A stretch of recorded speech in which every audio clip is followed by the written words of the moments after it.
오늘 종교개혁 500주년 기념주일입니다. 500년 전에 마틴 루터께서 비텐부르크 성교회 문 앞에 95개 조항의 논제를 붙인 날로 시작하여서 500주년이 되었습니다. 정확하게 말하면 10월 말일, 그 당시에 만성절, 올 세인츠 데이라고 하는 만성절에 사람들이 많이 모인 곳에, 오늘날로 얘기하면은 완전히 페이스북에 띄우듯이 그렇게 사람들이 제일 많이 모인 곳에 그것을 붙였다고 합니다. 마틴 루터가 종교개혁자의 대표적인 인물이지만은 그가 태어나기 훨씬 전부터 영향을 준 분들이 있었습니다. 라틴어 성경에서 영어로 처음으로 번역한 영국의 존 위클리프라는 사람도 있었고, 또 캐톨릭 교회에 의해서 화형에 처해진 체코의 얀 후스라는 사람도 있었습니다. 얀 후스라고 하는 사람은 그 이름이 오리라고 하는 뜻이랍니다. 영어로 얘기하면. 근데 태어난 곳이 오리 마을에서 태어났기 때문에 이름을 오리라고 그렇게 부모님이 지은 것 같아요. 그래서 그가 1415년에 화형에 처해지고 그 후 마틴 루터가 나타나서 95개 조항의 그 카톨릭 교회에 대한 반박문을 게시한 것이 꼭 102년이 된다고 합니다.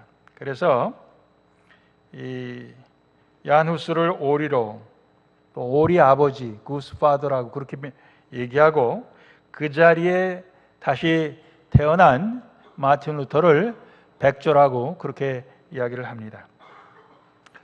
제가 지난주에도 말씀을 드린 내용을 좀 반복을 하고 오늘 말씀을 드리는데, 이 내용들은 존 파이퍼 목사님이 계속해서 이번 한 달 동안에 종교개혁자들 31명을 한 사람 한 사람 매일 소개하고 있는데, 거기에서 제가 따갖고 하는 설교예요. 제가 창작한 설교가 아니고 편집된 설교입니다.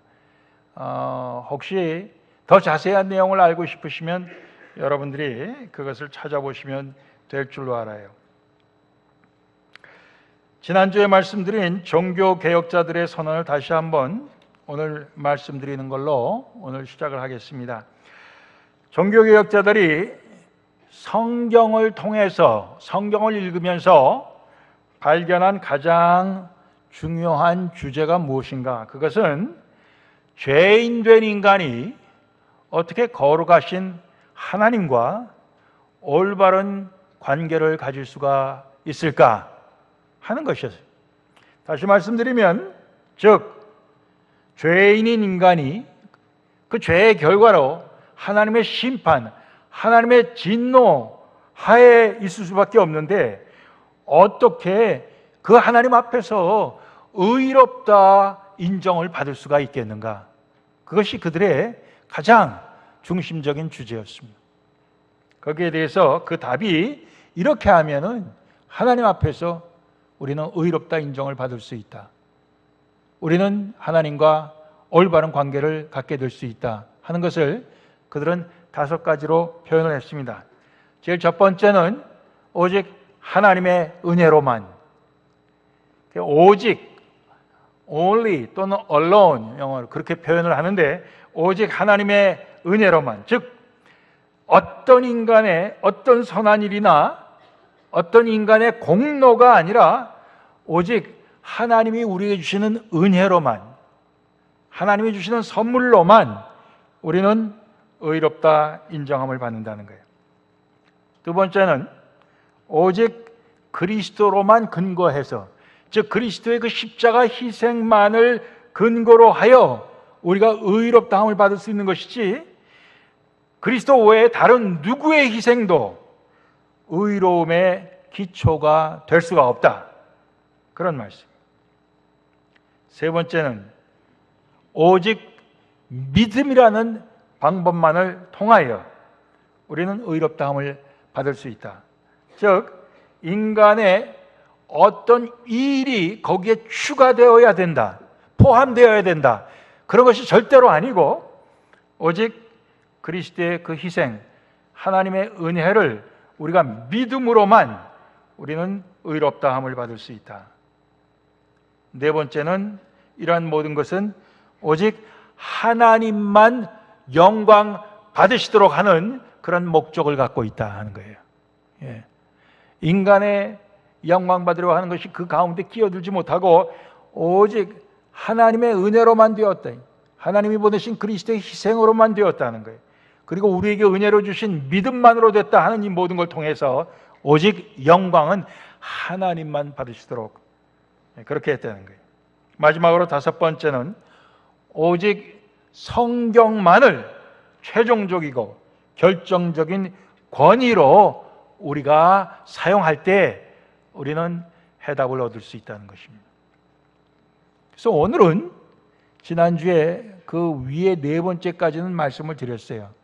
오늘 마지막 다섯 번째, 오직 성경의 최종적인 권위에 대해서 조금 더 우리는 알아보려고 합니다.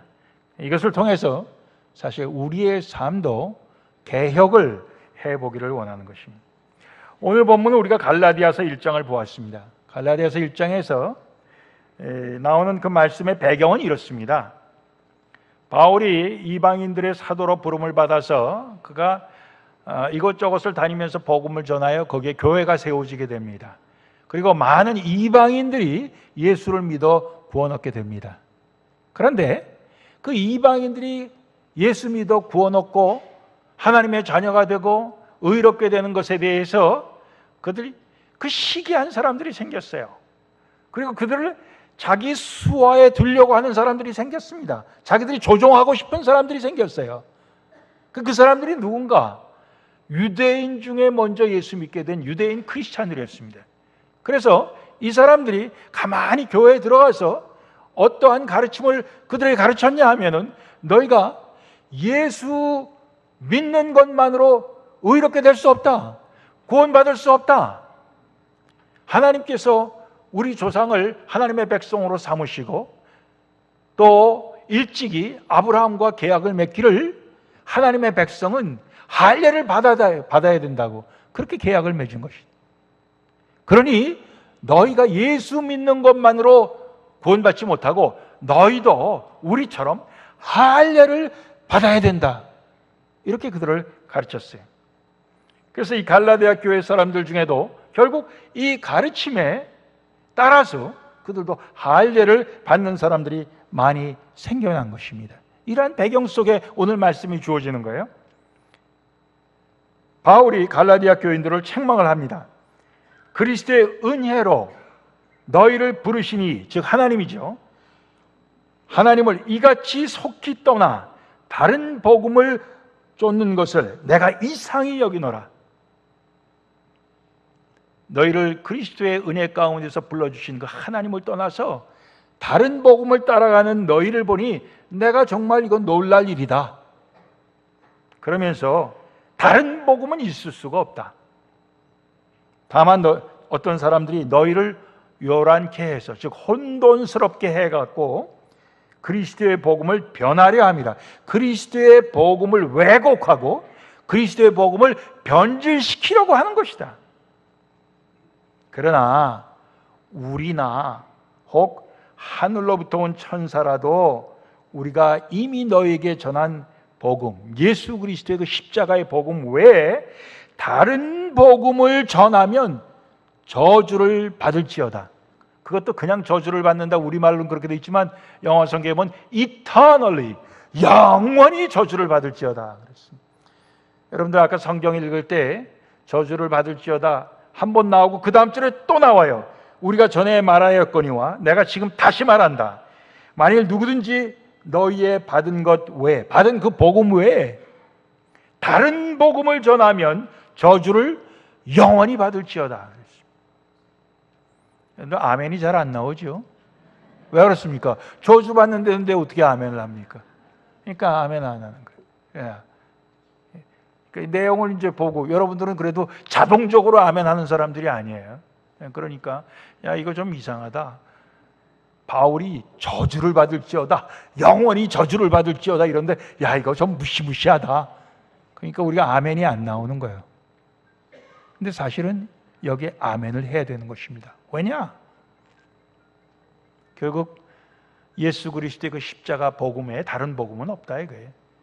거기에다 추가될 복음이 없다 이런 얘기예요. 예. 즉 여기에 우리가 다른 복음을 얘기할지라도 우리도 저주를 받고, 하늘에서 온 천사가 다른 복음을 전해도 그 천사도 복음을 받고, 어떤 누구도 하는 것은 그 가운데 그 당시에 복음에 이것저것 집어넣은 로마 캐톨릭 교회도 있고, 거기에 제일 우두머리인 교황도 저주를 받을지어다 그런 말이에요. 사실은. 예. 그러니까 우리가 이제 이러한 배경 속에서 보면은 결국 이 복음을 어디에 근거를 뒀냐? 예수 그리스도의 근거를 두었고 하나님의 말씀 성경에 근거를 둔 것입니다. 예. 교회 전통에 근거를 둔 것이 아니에요. 교회 회의에서 결정한 내용에 근거를 둔 게 아니고 성경 말씀에 근거하고 성경 말씀에 기준을 두고 성경 말씀의 그 권위를 최종적인 권위로 해서 결국 종교개혁자들이 이런 결론을 내리게 되고, 캐톨릭 교회 그 당시에 모든 잘못된 것에 대해서 그들은 프로테스트, 거기에 대해서 반대하고 저항하고 그런 운동을 했던 것입니다. 제가 남은 시간을 피터 와일드라고 하는 마틴 루터가 출연하기 벌써 한 300년 이전의 사람, 어떻게 보면 종교개혁의 원조라고 하는 사람인데 훨씬 후에 기독교 역사에서 이 사람을 찾아냈어요. 이 사람에 대한 이야기를 좀 소개하고 제가 오늘 말씀을 마치려고 합니다.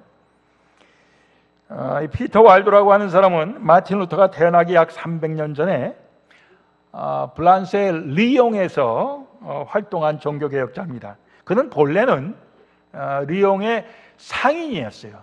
장사꾼이었습니다. 아내와 두 딸이 있었어요. 그리고 많은 재산이 있었습니다. 근데 그가 어느 날 갑자기 자기 영혼에 대한 궁금증이 생기고 자기가 정말 어떻게 하면 구원을 받을 수 있는가, 거기에 대해서 그는 매달리기 시작했는데 왜 그렇게 되었느냐? 어떤 분은 그가 순회 전도단의 그 찬송가에 너무도 은혜를 받아서 그렇게 되었다 이렇게 말하는 분도 있고, 또 어떤 분은 친구가 갑작스럽게 죽는 것을 목격을 하고 충격을 받아서 그렇게 되었다 이렇게 얘기하는 사람도 있어요. 하여튼 그가 이 영적인 갈급함을 느껴서 그가 처음으로 하려고 한 일은 뭐냐면 내가 성경을 읽어야 되겠다. 근데 그 당시에 성경은 공부 많이 한 사람들이나 읽을 수 있었어요. 예? 라틴어 벌게이트라고 하는 그 라틴어 성경밖에 없었습니다. 예. 근데 이 사람은 장사꾼이었어요. 라틴어를 읽을 수가 없었어요. 그래서 그는 2명의 학자를 고용을 해갖고 이거를 내가 읽을 수 있도록 쉽게 불어로 번역을 해달라고 그랬습니다. 그래갖고 열심히 성경을 읽었어요. 그리고는 신부님을 만나갖고 영적인 지도의 말씀을 하나 주십시오 저한테 이렇게 요청을 했습니다. 그 신부가 복음서의 한 부분을 갖다가 지적을 해줬어요. 그건 바로 누가복음에 나오는 부자 청년 관원이 예수님을 만나서 선한 선생님이요 어떻게 하면 영생을 얻을 수 있겠습니까? 하는 그런 내용이었어요. 쭉 읽어보면서 그가 깨달은 것은 나도 이 부자 청년처럼 하나님을 섬기는 삶이 아니라 내 재산, 내 돈을 섬기는 삶을 이제까지 살았구나 하면서 그는 회개하기 시작했어요. 그래서 자기 아내와 자기 2딸이 먹고 살 정도의 돈만 떼어주고 나머지를 전부 다 가난한 사람들에게 다 나눠주고 말았어요. 그러면서 나는 앞으로 나의 모든 것을 하나님께서 공급해 주실 것으로 믿고 하나님만 의지하고 살겠다. 그러면서 산 거예요. 그러면서 성경을 계속 읽어나가면서 그는 이 속이 뜨거워져서 리옹의 거리거리를 다니면서 사람들에게 성경을 전파하기 시작했어요. 특별히 가난한 자들에게 더 많이 이렇게 성경을 전파했다고 합니다. 그러다 보니까 이 와일도에 통해서 이 성경을 받아들이고 예수를 믿게 되는 사람들이 점점 많이 늘어났어요. 그래갖고 별명이 붙기를 리옹의 가난한 사람들, The Poor in 리옹, 그런 말이 생겨날 정도였대요. 예. 그리고 와일도를 따르는 제자들이 생겨나기 시작했어요. 그 제자들은 와일도가 했던 대로 자기들의 재산을 갖다가 다 팔아서 가난한 사람들에게 나눠주고 열심히 성경을 읽고 나가서 열심히 전도하고 그렇게 했었습니다. 그래서 그 사람들을 이제 나중에 와일데시안이라고 그렇게 부르게 된, 와일도를 따르는 추종자들이라 아마 그런 의미인 것 같아요. 그렇게 부르게 되는데 이 사람들이 결국에는 점점 불란서 전역에 퍼지게 되고 또 유럽의 다른 나라에도 퍼지게 되었어요. 근데 와일도가 성경을 공부하면 공부할수록 그 당시에 캐톨릭의 교회의 그 잘못된 것들을 자꾸만 느끼게 되었어요. 캐톨릭 교회가 부를 축적하는 것부터 또 그들의 어떤 교리 중에 잘못된 거, 그런 것이 이제 눈에 들어오기 시작하고 또 교회에서 하는 어떤 행사들도 이건 신앙적이 아니다, 뭐 그런 것도 발견하게 되고, 그리고 교회 안에 있는 어떤 그 조직이나 행정 구조, 이러한 것도 잘못됐다 하는 것을 점점 그냥 성경을 읽으면서 다 발견하게 된 것입니다. 그래서 결국 그는 그런 잘못된 것들에 대해서 외치지 않을 수가 없었어요. 용감하게 외쳤습니다. 그랬더니 이 리옹의 대주교나 이 이 교회 지도급에 있던 사람, 그걸 좋아할 리가 없어요. 그 당시 교회법이 평신도가 성경도 읽지 못하던 때인데, 예? 나가서 말씀을 전파하니까 이건 법적으로 허락할 수가 없다. 그래갖고 금지시켰어요. 그래서 와일도는 직접 교황에게 상소를 했습니다. 그게 1179년이라고 그래요. 당시 교황 알렉산더 3세에게 직접 상소했습니다. 교황은 와일도가 그렇게 하는 것을 승인을 해줬어요. 그래서 와일도는 힘을 얻어갖고 계속해서 나가서 전파하게 됐는데, 그러나 5년이 지난 다음에는 상황이 달라졌어요. 새로운 교황이 취임되었습니다. 루시우스 3세라는.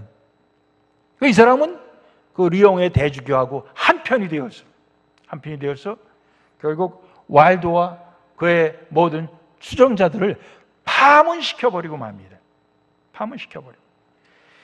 그래서 그때까지만 해도 교회 안에 잘못된 것에 대해서 개혁을 해야 된다는 입장에 있었지, 교회를 떠난다거나 교회를 전면으로 부정하거나 이들이 그러진 않았었어요.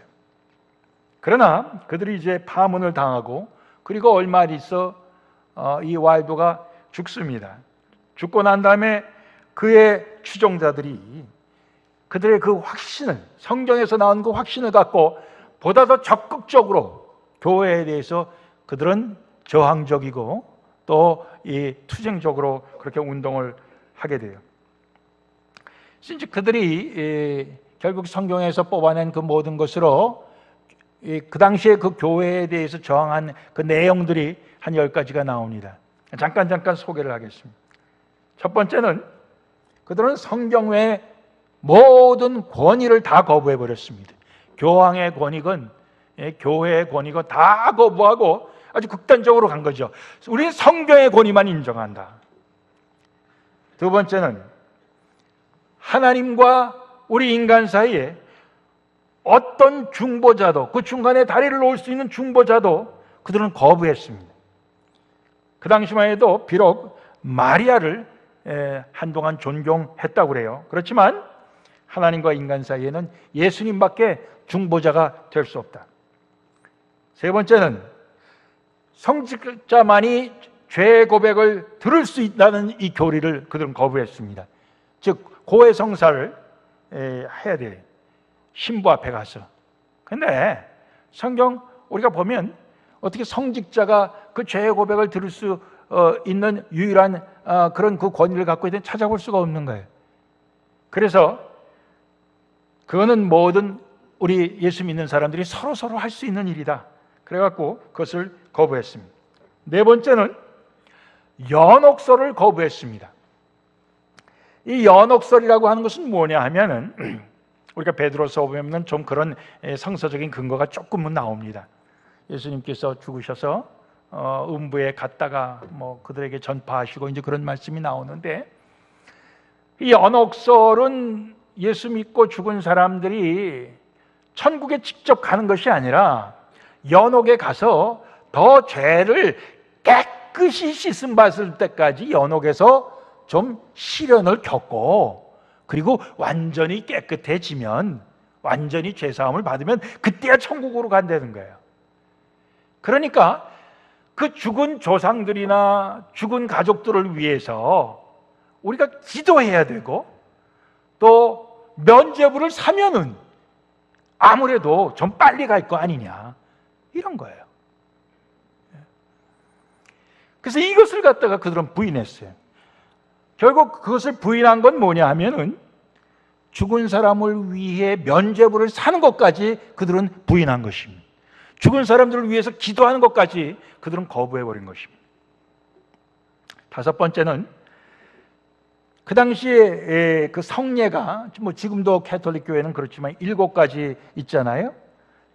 근데 그러나 그런 그 성례 중에서 정말 성경에 근거를 둔 성례는 2가지밖에 없다. 하나는 세례식이고 또 하나는 성찬식이다. 그렇게 그들은 주장을 했습니다.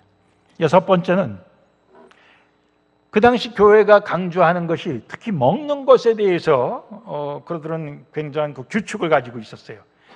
어떨 때는 뭐 사육제처럼 막 고기를 먹어도 되고, 어떨 때는 또 그 지나서 사순절이나 이런 때는 금식을 해야 되고, 뭐는 먹어도 되고 뭐는 먹으면 안 되고, 이런 것에 대한 규칙이 많았어요. 네, 그러한 것을 다 이들이 거부했습니다. 7번째는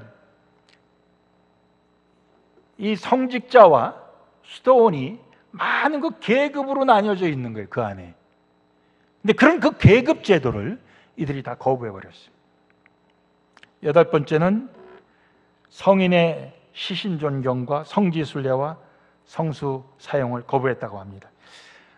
지금도 우리가 성당에, 특히 오래된 성당일수록 가보면은 거기 교회 공이 많은 사람이나 또 훌륭한 사람들 시신이 묻혀 있고, 또 어떨 때는 아예 해골이 유리관 안에 밖에서 볼 수 있게 돼 있고, 몸에 전신이 없는 사람은 그 중에 일부만이라도, 예를 들어 팔뼈 하나만 있고, 이게 그 유명한 누구의 뼈입니다, 뭐 이런 식으로 돼 있어요.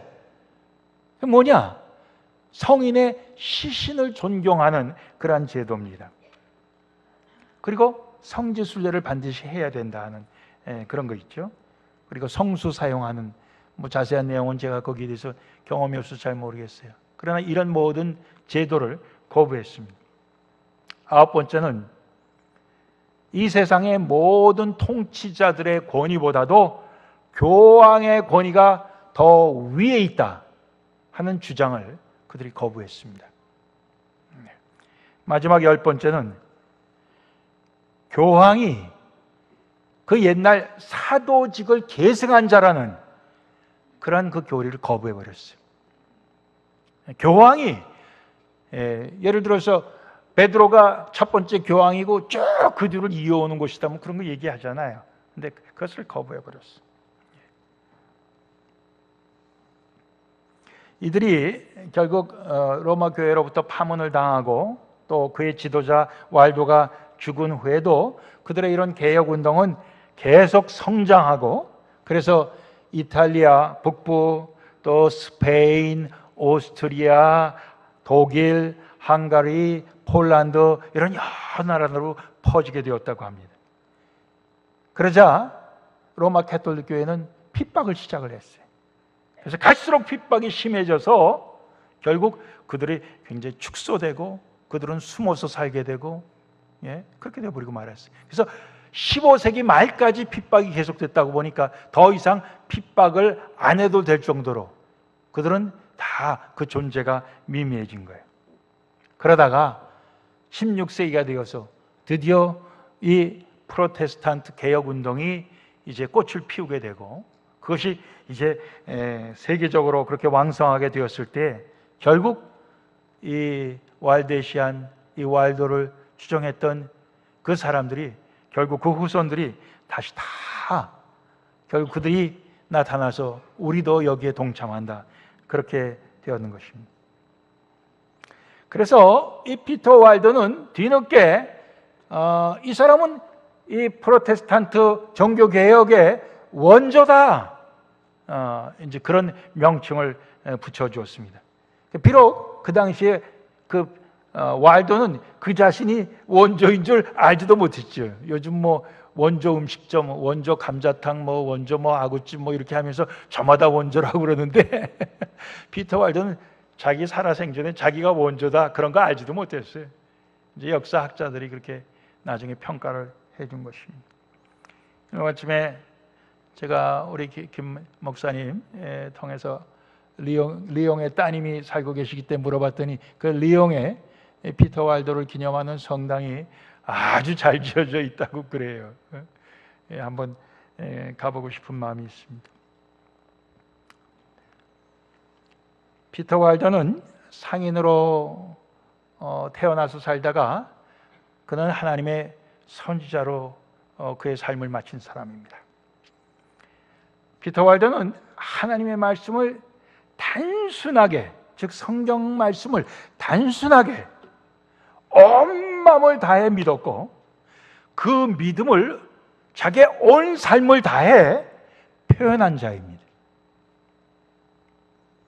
피터 와일더는 그가 살았던 세상을 통째로 바꾸어 놓은 사람입니다. 우리가 이럴 때 결국 결론을 내리기를, 우리도 피터 와일더처럼 또 개혁자들처럼 성경을 우리 삶의 기준으로, 성경을 우리 삶의 최종적인 권위로 우리가 삼고 살았으면 좋겠습니다.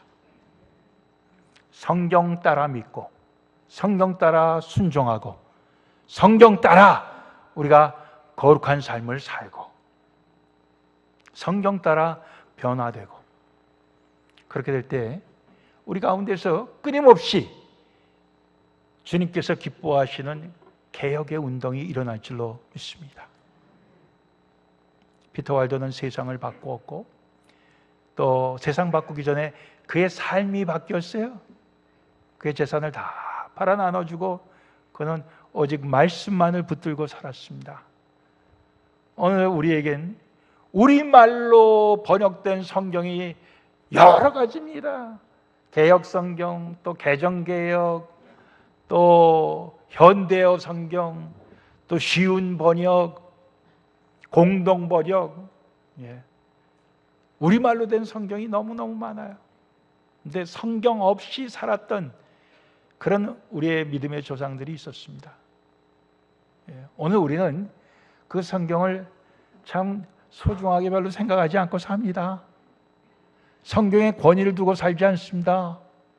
우리가 교회에 대해서 뭘 따질 때, 뭐 불평이 있을 때 우리는 무엇을 권위 두고 얘기합니까? 전에 다니던 교회에서는 그렇게 안 했는데 뭐 그러죠? 우리가 옛날엔 그렇게 안 했는데 뭐 이렇습니다. 그거 내 마음에 안 드는데 뭐 이럽니다. 내 마음에 안 드는 게 얼마나 중요한 이유인지 몰라요. 그런데 그거 다 아니요. 성경의 권위를 두고 우리가 말을 해야 됩니다. 성경의 기준을 두고 얘기해야 됩니다. 그렇지 않으니까 우리가 때로는 프로테스트, 우리가 때로는 반대하고, 때로는 저항하고, 때로는 도전하는데 그 모든 것 속에서 우리 하나님의 영광을 드러내지 못하고, 그런 모든 것 속에서 우리 자신은 하나도 개혁되지 아니하고 살아가는 모습, 뭔가 잘못된 거 아니냐 이거예요. 종교개혁자들은 철저히 성경을 최종적인 권위로 해서 그들은 그렇게 개혁을 하게 된 것입니다. 오늘 우리도 성경을 최종적인 권위로 살고, 그래서 우리도 변화되고 세상도 변화시키는 우리 모두가 될 수 있기를 주님의 이름으로 축원합니다. 기도하시겠습니다.